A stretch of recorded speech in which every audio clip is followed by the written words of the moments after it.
Damn. Will, you got down here how? Same way you did, I suppose. You got the engine components. They'll have to wait. For now, we need to locate Don.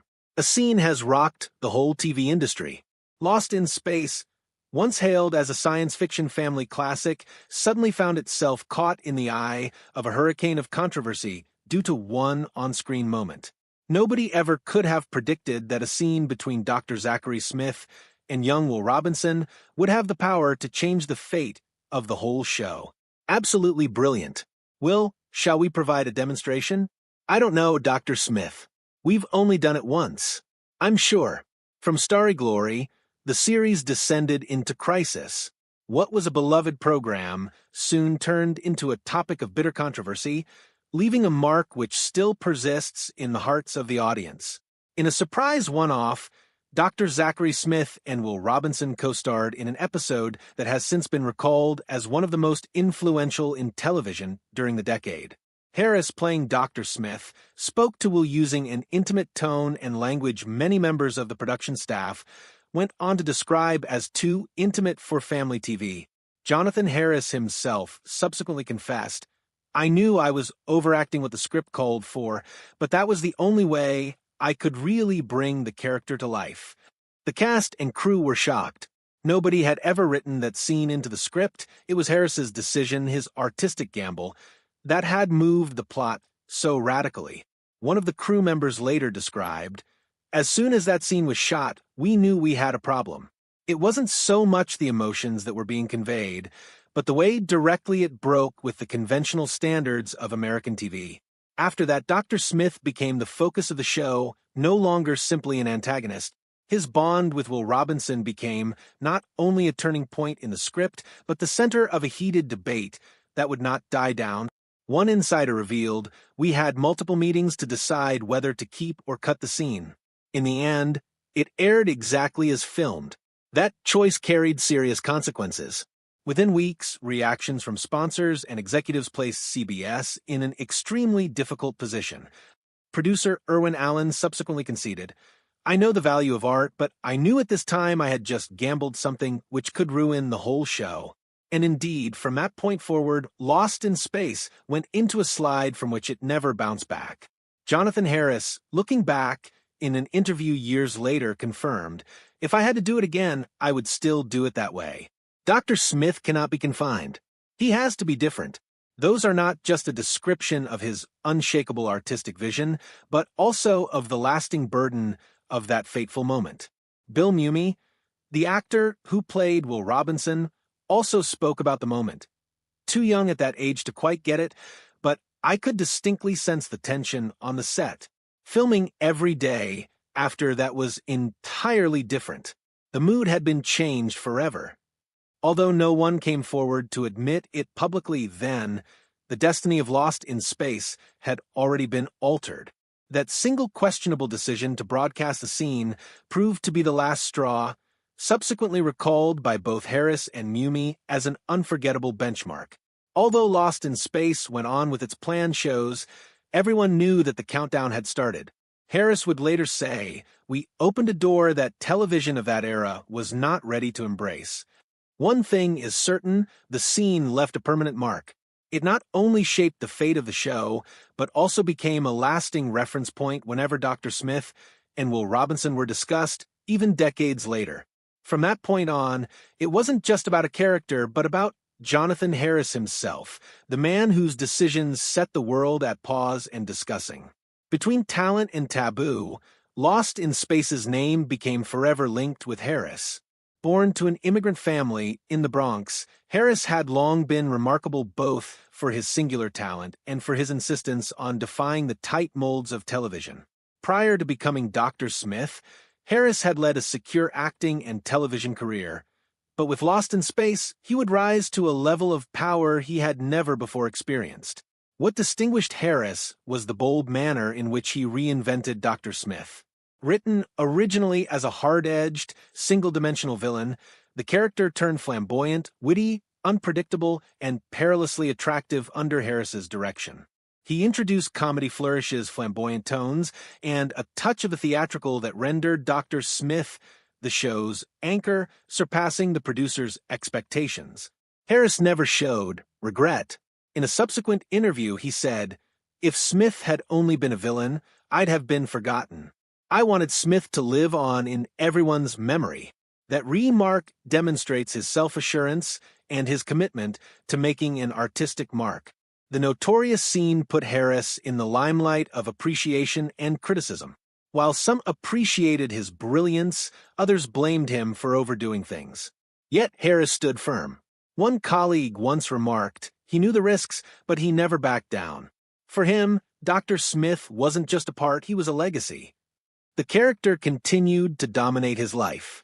Although he had a successful voiceover and television acting career after Lost in Space, Dr. Smith was always in the background. Harris took it as a blessing, though. "I'm glad the world remembers me because of Dr. Smith. That's my legacy," he once stated. Off-screen, Harris had a down-to-earth personal life. He got married early and established a strong, durable family. His close friends and family portrayed him as a reliable, committed man, anything but the conniving Dr. Smith. This equilibrium served to weather the tempests of fame and scandal. In retrospect, colleagues and critics concurred that Harris redefined the television villain. He demonstrated that villains could be multidimensional, layered, humorous, and intriguing. His efforts had a lasting impact on producers and writers, creating characters years after Lost in Space went off the air. For Harris, the objective was always the same: making a character indelible in the minds of audiences, and in this, he succeeded entirely. Dr. Smith became inseparable from Harris himself. Millions of people recall him not just as an actor, but as a creator of one of television's most indelible characters. "Acting isn't just reading lines, it's making people believe," Harris once said. That one infamous scene validated his credo and seared his name into television history forever. Bill Mumy, making his entrance into Lost in Space as a teenager, would also bear the role of Will Robinson for the rest of his life. With his wholesome image, he became a generation's icon of innocence. However, following the scandalous scene with Harris, his career and personal life changed. Mumy frequently pondered how early in his life his career molded him. "I learned to handle pressure at a very young age. Each day on the set was an ordeal, but I knew we were building something great. What made it great was his inseparable friendship with Harris." Off-camera, Harris was a mentor, helping Mumy navigate the pressures of coming up on the set. One coworker testified, "Bill had Jonathan with him all the time. He wasn't a co-star, he was a guardian." But with that came a burden. The episode that connected them created a legacy Mumy could never shake. "I love Will Robinson, but it's also a burden. It took years to prove I had other talents," he once confessed. Mumy did eventually branch out, composing music, books, and taking on projects beyond acting. Nevertheless, fans always associated him first and foremost with Will Robinson. Domestic life provided stability, and he freely attributes his wife and kids with keeping him grounded during the heavy hand of fame. He still accepts Lost in Space events, upholding the legacy rather than eschewing it. He frequently spoke of Harris with great respect. "Jonathan molded a part of who I am. I couldn't say otherwise." Off-screen, on-screen, and in real life, their relationship remained as important. Now, Mumy is the lasting legacy of a childhood role, both a blessing and a burden. He is both a witness to and a symbol of how a single performance can stand as a life's defining moment. For him, Will Robinson's shadow persists, but so does pride in having contributed to one of TV's most iconic moments. The repercussions of that infamous scene extended far beyond what was presented to the audience on screen. Offstage at Lost in Space, there was an intense, silent battle for power. As fans fervently argued about the relationship between Dr. Smith and Will Robinson, the cast and crew were making decisions that would determine the survival or the demise of the show. Producer Irwin Allen, a man very familiar in Hollywood for his forceful and firm direction, suddenly found himself under great stress. He realized that the show was going in a direction never intended. As noted by one of his most close associates, Allen confessed in private, We're on a risky course, but if we attempt to turn back now, we may be burying years of work. It was the sort of situation no producer wanted to confront. Finally, Alan decided to leave Dr. Smith just where Harris had redefined him. But that came at a steep price. Within the cast, anger started to seethe. Guy Williams, the actor playing Patriarch John Robinson, became increasingly frustrated. In his view, the show, once about the Robinsons' fight for survival, was devolving into something else entirely. One of the cast members later remembered, Guy felt the show wasn't about the family anymore. It had become the Jonathan Harris stage play. Williams wasn't the only one. Don West actor Mark Goddard complained regularly about his own role being pushed to the sidelines. The increased discontent fueled tension on a set that was already under strain. Jonathan Harris was the focal point of it all. Instead of avoiding the strife, he worked toward it. He was aware that the spotlight was on him, and he maximized every chance to beef up Dr. Smith's profile. A production staffer once said, Harris wasn't only playing his role. He was in all of the creative discussions, always trying to come up with ways to make Smith larger, more vibrant, and more integral. In practice, Harris had gone from simply being an actor to being an unseen co-creator of the show.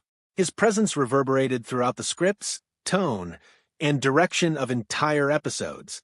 The CBS officials, observing from the top, noticed that the situation required intervention. The network was facing pressure from advertisers, family organizations, and stakeholders to keep the family-friendly reputation of the series intact. As reported at the time, CBS gave them a warning. The show would have to strike a balance between entertainment and social mores. It was a message directed at both Harris and Irwin Allen.